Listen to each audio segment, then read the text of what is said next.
made mention of people using coping mechanisms. Because we got different coping mechanisms. Some people go to drugs, they just make themselves numb. Also, some people tend to use work as a cover-up. I mean, drugs, people do drugs, but then work one, right? Because I used to be in that situation. Right, whereby you could be dealing with something personally, but you don't want to speak about it. So then you go full mode into, okay, let's get this thing done right. Yeah. Okay, I got this project. Now, doing all those things, then leaving the main problem aside. Yeah, I mean, it's not like you should put that aside, but if you don't, like, because you said it's going to infest like a bacteria. Yes. Isn't it? If you don't treat Correct. it, you see calls from friends, family, and you shut it down. Slowly start losing social life. One thing why people go into that is because, when they speak about, most especially men, they expect men to put things up, because of course you're a man, you're not supposed to cry, you're not supposed to speak out. But even when things are going around, you just keep showing up. That's what men do.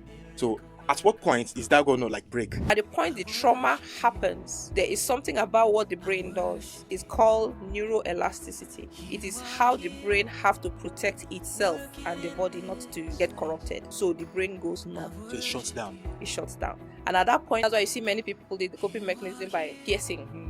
They do tattooing. I did body piercing to an extent when I had my one, because I needed to bring the pain from the inside of me outside so I can control it with medication. Does it work like that as well? Yes, it's a coping mechanism. They want to bring that pain out of them from the inside, pulling it out to where they can now feel it and control it. Serpent is able to understand. Yeah. And when what the serpent communicates with Eve is able to understand. So I'm sure they had a conversation about what God has said and all and all. But when the devil now came in after 3, he said, and the serpent asked, like, when you have a conversation with your friend, you vibe and everything, and suddenly the person come back, are you sure? After you've given the person every evidence to say, so that at that point, the Holy Spirit told me that was gaslighting. Eve was gaslighted.